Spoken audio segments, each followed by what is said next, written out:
Bonjour tout le monde et bienvenue à notre séance d'information sur le programme Peace pour les enfants et les jeunes au Canada. Je m'appelle Lia et je suis la gestionnaire échange de connaissances à Hébergement Femmes Canada. Je suis ici aujourd'hui avec Aline Mananda, qui est une des formatrices pour le projet Peace. Aujourd'hui, on va vous donner un aperçu du projet, un peu plus de détails sur l'approche Peace, la formation, le mentorat et toutes ces choses-là. Et on va avoir aussi l'opportunité de répondre à vos questions si vous en avez. Pour commencer, j'aimerais reconnaître que j'habite et je travaille sur les territoires traditionnels et non cédés de la nation Algonquin, ici à Ottawa. Euh, et Aline, est-ce que vous voulez vous présenter avant qu'on commence?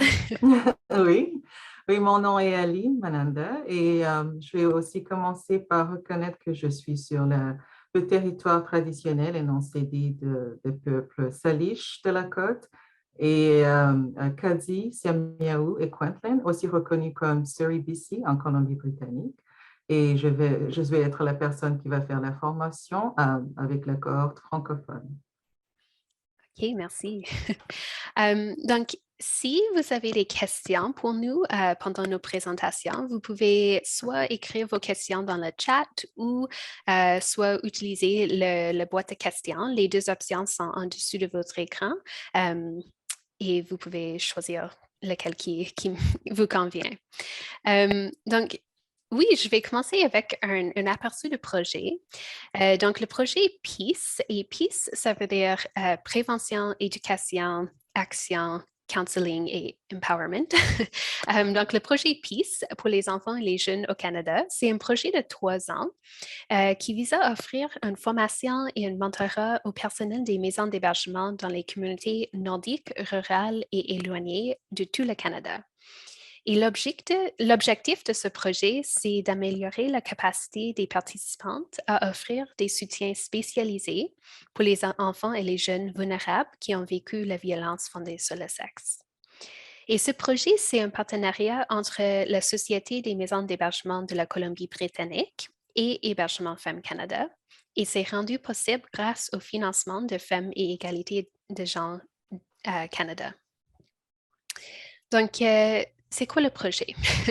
Au cours de ce projet, la formation serait dispensée virtuellement et gratuitement à 30 cohortes d'intervenants partout au pays. La formation sera en ligne, bien sûr, et Mhm. ça consiste de 4 ateliers interactifs de 3 heures et demie chacun, répartis sur une période de 4 semaines. Donc, ça veut dire une séance à chaque semaine pour 4 semaines, et chaque séance, c'est environ un demi-jour. Euh, les participants auront accès également à plusieurs autres cours en ligne autogérés qui ont été créés par la Société en Colombie-Britannique pour les intervenants en Colombie-Britannique qui fait le programme Peace avec les enfants et les jeunes là-bas, que la Société va maintenant partager avec les autres intervenants qui participent dans ce projet. Donc, c'est une autre ressource à partager à travers ce projet. Et aussi, après la formation, vous aurez accès à une période de mentorat. Donc, chaque cohorte sera mise en relation avec un responsable expérimenté du programme Peace de la Colombie-Britannique qui va agir comme mentor pour vos groupes, qui va apporter un soutien, les conseils sur comment intégrer l'approche Peace à votre travail. Et le mentorat va durer pour une période de 12 à 18 mois après la formation. Il y a un peu de flexibilité parce qu'on a déjà entendu des maisons d'hébergement que 18 mois, c'est peut-être un peu trop long avec tous les changements d'équipe et tout ça aux maisons d'hébergement en ce moment. Donc, si jamais 12 mois ou quelque chose comme ça vous convient mieux, on a la flexibilité dans le projet pour ça. Et bien sûr, à la fin de du projet, on va créer un modèle s'appuyant sur les pratiques prometteuses euh, qui ont été développées par les maisons d'hébergement pendant le projet, qu'on peut partager avec les autres maisons d'hébergement, les autres organismes qui n'ont pas pu participer dans le projet, mais qui pourraient quand même apprendre quelque chose de notre expérience. Donc, juste pour un petit peu de contexte sur le programme PEACE, et après ça, je vais passer la parole à Aline pour donner beaucoup plus de détails. Mhm. C'est la formation et le mentorat pour ce projet sont adaptés du programme en Colombie-Britannique, comme j'ai dit. Et ce programme a été créé par les maisons d'hébergement elles-mêmes en Colombie-Britannique en 1992 pour offrir les services spécialisés aux enfants et aux jeunes. Et le programme a eu beaucoup de succès. Maintenant, aujourd'hui, il existe 86 programmes PEACE animés par plus de 150 intervenants dans les communautés de la province. Euh, donc, pour ce projet, le programme, ses lignes directrices, ses approches ont été adaptées pour être pertinent pour le travail généralement réalisé en maison d'hébergement. Euh, Parce que c'est en Colombie-Britannique, le programme est d'habitude, c'est fait avec les enfants qui ont déjà quitté la maison d'hébergement. C'est un programme de 8 à 12 semaines. Donc, c'est un peu plus structuré. Mais pour ce projet, on a pris, l'équipe en Colombie-Britannique a pris les lignes directrices, les principes, l'approche, tous les matériaux de le programme PEACE et adapté ça pour être pertinent pour le personnel de première ligne qui travaille dans les maisons d'hébergement. Et sur ça, je vais passer la parole à Aline pour partager un peu plus de détails. Merci, Léa. Donc, oui, comme Léa a commencé par présenter le programme PEACE, donc en détail, le programme donne du soutien aux enfants et aux jeunes afin qu'ils se sentent en sécurité, respectés, valorisés et entendus. Et aussi, on donne les supports aux mères responsables ou aux parents non délinquants pour qu'ils se sentent autonomes et aussi peuvent aider leurs enfants dans la transition dont ils sont en train de passer en ce moment. Donc, le programme PEACE, c'est un programme gratuit qui est donné à ces familles-là. Et ça, le but aussi, c'est de réduire le sens d'isolement parce que quand les enfants ont cette expérience, des fois, ils se sentent seuls. Alors, le but du programme PEACE, c'est aussi rappeler aux enfants et aux jeunes qui ne sont pas seuls et leur donner du support et aussi pouvoir leur donner un sens de sécurité avec l'expérience dont ils sont en train de passer. Et aussi fournir un cadre psychoéducatrice et un soutien pour aider les jeunes et les enfants dans cette procédure et encourager l'espoir aussi, parce qu'avec l'expérience qu'ils ont eue, des fois, c'est le sens de ne pas avoir l'espoir, le courage de ce qui va se passer plus tard. Donc, ça fait partie de notre travail aussi, de donner l'encouragement aux enfants et aux jeunes et à leur mère aussi. Donc, une autre chose que le programme PEACE fait, c'est fournir la sensibilisation dans les écoles. Le programme s'appelle VIP en anglais, je pense que c'est VPI en français. Donc, c'est un programme de prévention qui est donné dans les écoles. Et pour le moment, à cause du COVID, on ne peut pas aller dans les classes dans les écoles, mais c'est aussi donné virtuellement. Donc, c'est des cours qu'on donne pour prévenir et parler à propos de la prévention contre la violence. Donc, pour la formation qu'on va avoir, en général, je pense que Lia a déjà parlé de ça, mais je vais juste donner aussi un tout petit peu d'informations. Ça va aussi aider, notre but sera de cette formation sera de réduire l'isolement et de créer un sens de communauté entre les maisons d'hébergement et les intervenants de première ligne dans les maisons d'hébergement et former une équipe. Donc, on va pouvoir vous donner des outils et partager des ressources et pouvoir aussi donner du support dans votre travail de tous les jours. et pouvoir créé aussi cette connexion après la formation. On espère qu'il y aura une connexion entre les maisons d'hébergement et que ça va aussi continuer plus tard quand vous allez continuer avec le programme mentorat. Donc, c'est ça en bref. Et on est trois formatrices. Donc, il y a moi, Aline Mananda, qui va faire la formation en français. On a aussi Tracy Myers, qui est l'une des formatrices. Ses cohortes sont en anglais. On a aussi Sarah Manwaring-Jones. Et elle aussi, elle a déjà commencé, elle fait les formations en anglais. Donc, on a beaucoup de cohortes qui ont déjà commencé. On espère pouvoir créer beaucoup plus de cohortes aussi. Et chaque cohorte aura l'opportunité de décider aussi sur les sujets qui vont être partagés.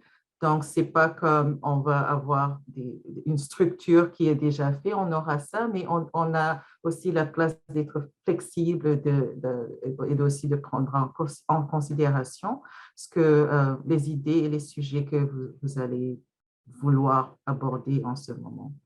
Et pour le programme mentorat, on aura un mentor pendant la formation et quand la formation va se terminer, cette personne-là va pouvoir continuer à donner le support aux cohortes qui auront fini la formation. Et comme ça, on espère créer comme ce support-là, là, vous allez pas vous sentir comme, oh, la formation est finie, mais j'ai toujours une question et je ne sais pas à qui parler. Alors, vous en faites pas, il y aura quelqu'un avec qui parler et poser des questions et continuer aussi. Donc, ça va vraiment être un support continuel qui va continuer en ce moment. Je vais passer la parole à Léa. OK, merci. Donc, c'est vraiment intéressant comme programme. Et donc, si ça vous intéresse, vous pouvez soumettre une demande pour participer en remplissant un formulaire en ligne. Et je vais mettre le lien dans le chat en quelques minutes. Et le formulaire, c'est pas trop long. Ça va prendre environ 10 à 15 minutes à remplir. Et c'est des questions comme combien de personnel travaille dans votre maison, le nombre de lits dans votre maison d'hébergement, les types de clients que vous avez d'habitude et aussi les obstacles, les défis que vous rencontrez dans votre travail. On va aussi vous demander d'identifier jusqu'à 3 membres de votre personnel qui pourront participer à la formation. Mais il y a un peu de flexibilité là, parce qu'on sait qu'on a déjà reçu des questions si on n'est pas certaine de qui sont les personnes qui vont participer en ce moment. Est-ce qu'on peut quand même faire une demande? Oui. Donc, c'est possible de faire votre demande n'importe quand. Et si vous ne savez pas encore qui va participer spécifiquement, vous pouvez écrire à déterminer au lieu d'écrire le nom d'une personne et vous pouvez choisir les personnes un peu plus proches du début de la formation. Et si 3 personnes est trop grand pour votre maison d'hébergement, on sait que des fois, des équipes sont vraiment petites. Donc, si c'est plus facile, si ça vous convient mieux d'avoir une personne, 2 personnes de votre maison qui participent, c'est possible. Donc, il y a beaucoup de flexibilité de notre côté parce que vraiment, on veut assurer que le programme est accessible pour vous. Nous acceptons les demandes sur une base continue pour les prochains quelques mois. Cependant, nous vous encourageons vivement à présenter votre demande le plus tôt possible parce que cela va nous permettre de vous associer à une cohorte qui est vraiment compatible pour vous et aussi de trouver un calendrier de formation qui convient à tout le monde. Donc, c'est plus facile si vous soumettez votre demande plus tôt, mais quand même, on va les accepter pour les prochains mois. Et une fois qu'on reçoit votre demande de participation, on va former une cohorte avec 3 à 5 autres maisons pour faire la formation ensemble, la formation et le mentorat. Et effectivement, on fait ça parce qu'on pense que ça va donner une meilleure expérience d'apprentissage.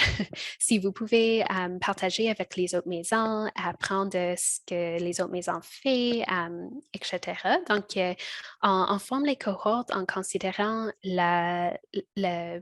votre proximité géographique, la taille de votre maison, les ressources disponibles et aussi les obstacles que vous avez identifiés sur votre formulaire. Donc, on essaie d'assurer qu'il y a les points communs et vous pouvez utiliser les points communs pour explorer, pour former la communauté, mais quand même, parce que c'est 3 à 5 maisons différentes, il y a les choses que vous faites d'une façon différente, je suis certaine. Donc, c'est aussi une opportunité d'apprendre les uns des autres. Et comme j'ai mentionné, Aline a mentionné, les formations ont déjà commencé et ça va continuer pendant les prochains quelques mois. Donc, il y a encore beaucoup d'opportunités à participer. Et on va trouver les dates et le calendrier de formation ensemble. Donc, on va assurer que ça convient à tout le monde. Et comme j'ai mentionné au début, la formation est gratuite et aussi chaque cohorte peut également bénéficier d'une petite subvention pour soutenir votre participation. Donc, ça peut aider peut-être avec la technologie, s'il y a des choses que vous en avez besoin pour participer, les choses comme ça. Donc, la subvention, c'est environ 700 à 1200 dollars. Ça dépend un peu de la taille du cohorte. Donc, c'est un peu ça, tous les détails qu'on voulait partager. Donc, on aimerait bien répondre à vos questions si vous voulez et je vais vous donner 1 minute d'écrire vos questions et pendant cette minute, je vais partager le lien pour le formulaire de demande dans le chat.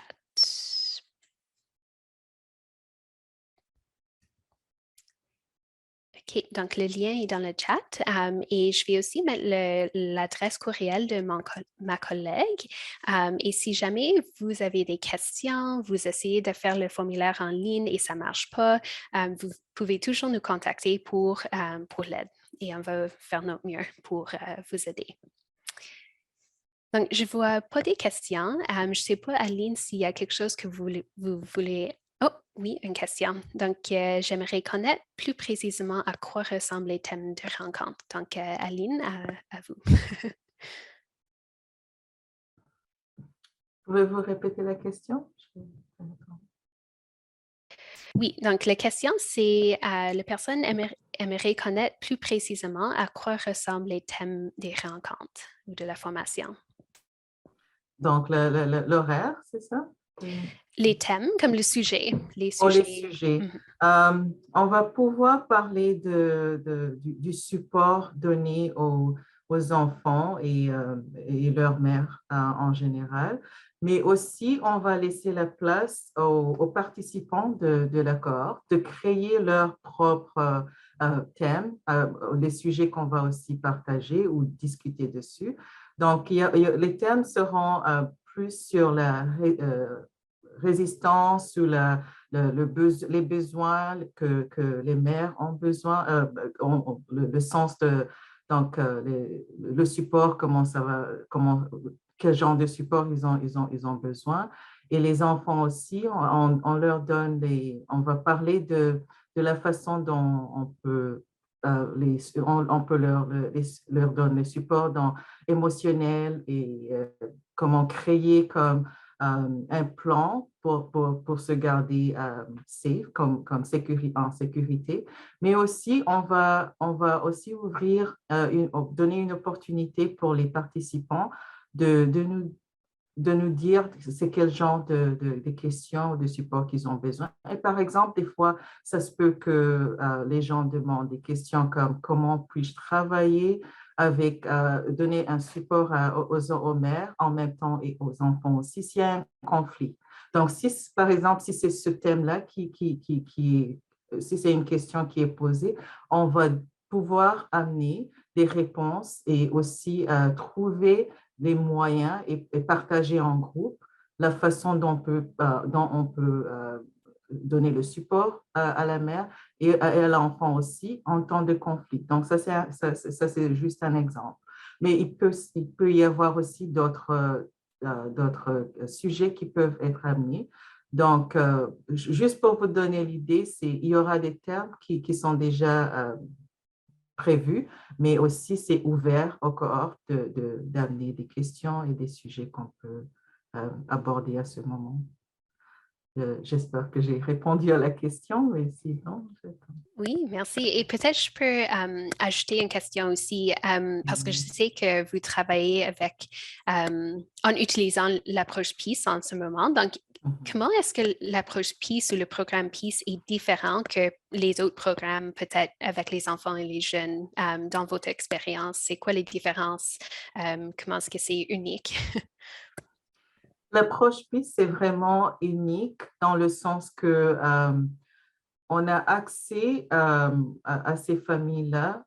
C'est vraiment dans le moment. Parce que pour moi, je travaille avec les familles qui sont dans les maisons d'hébergement. Donc, ça veut dire que l'expérience qu'ils viennent d'avoir, ça vient de se passer. C'est pas comme il y a 5 ans, c'est vraiment c'est encore frais. Alors, pouvoir être là et donner des outils et être là, répondre à leurs questions. C'est pas qu'on a toutes les solutions, mais on est là à leur côté et pouvoir aussi, l'autre but de PIS, c'est restaurer la dignité. Parce qu'avec l'expérience que les mères, en général, on parle de mères parce que les maisons d'hébergement dont on travaille avec, c'est les mères qui sont dans ces maisons-là. Donc, c'est aussi donner les ressources à la mère et rappeler et encourager à la mère que redonner le sens de la dignité et l'encouragement et aussi donner le support aux enfants et aux jeunes parce que ce n'est pas juste les enfants, il y a aussi des jeunes qui sont là et qui ont des questions. Donc, pouvoir être là en ce moment et répondre aux questions et même si on ne répond pas parce qu'on n'a pas toutes les réponses, mais juste être là à leur côté et comme marcher ensemble et juste pouvoir leur donner des outils et le confort et une opportunité et aussi un endroit là où ils vont se sentir comme c'est vraiment sécuritaire d'ouvrir et de reconnaître leurs émotions en ce moment parce qu'ils ont des émotions qui peuvent changer chaque jour. Donc, leur rassurer que ce qui se passe, les émotions qu'ils sentent, c'est normal. Surtout pour les enfants et les jeunes, la question qui revient presque tous les jours, c'est est-ce que c'est ma faute? Est-ce que c'est ma faute que c'est arrivé dans ma maison et qu'il y a eu la violence? Donc, être là pour ces enfants-là et ces jeunes et leur rappeler que c'est pas leur faute et que ce qu'ils sentent, c'est vraiment réel et c'est normal. Parce que c'est ça le grand but du programme PIS aussi, c'est comme rassurer les enfants et leurs mères que les émotions qu'ils ont, c'est vraiment normal et ne pas se sentir coupable ou cacher ou faire semblant qu'ils sentent rien. Donc, vraiment pouvoir leur donner la place nécessaire pour qu'ils peuvent se sentir qu'il y a quelqu'un qui écoute, il y a quelqu'un qui est là pour eux, qui ne juge pas aussi. Et c'est un autre sujet aussi, un grand sujet qu'on va parler pendant la formation, parce qu'avec l'expérience de ces familles-là, ils se sentent jugés et ils cachent leur réalité. Donc, pouvoir créer un espace là où ils se sentent que je ne suis pas jugée. Donc, je peux parler de toutes mes expériences et la personne avec qui je parle va pouvoir aussi garder ma dignité et ne pas me juger et me donner du support au lieu de me juger. Et c'est ça le premier, la priorité dans notre travail, c'est vraiment donner cet espace-là où on ne juge pas, on n'est pas là pour juger, on n'est pas là pour donner la réponse, mais on est là pour donner le support. Et ça c'est grand. On va aussi parler du stress qui peut venir en tant que travailleur ou intervenant dans notre travail. On est aussi des êtres humains. On va parler aussi de comment on va prendre soin de nous-mêmes. Parce qu'on écoute beaucoup d'histoires et comment on prend soin de nous-mêmes pour qu'on ne soit pas trop fatigué émotionnellement. Parce que si c'est ça le travail qu'on fait tous les jours, il faut aussi reconnaître comme on donne le support émotionnel aux clients, comment on va donner le support émotionnel aux collègues ou à nous-mêmes. Ça va aussi faire partie des conversations qu'on va avoir dans la formation. Merci beaucoup. Donc, je ne vois pas des autres questions. Donc, je vais juste réitérer que l'adresse courriel est dans le chat, le lien pour le formulaire. Donc, si ça vous intéresse, je vous encourage de soumettre une demande ou de nous contacter si vous avez d'autres questions ou des difficultés avec le formulaire. Donc, merci beaucoup à tout le monde et à vous aussi, Aline, d'être ici, de partager tous ces détails-là. Et j'espère qu'on va voir quelques-uns d'entre vous à nos formations à venir. Donc, merci beaucoup tout le monde et bye, bonne journée.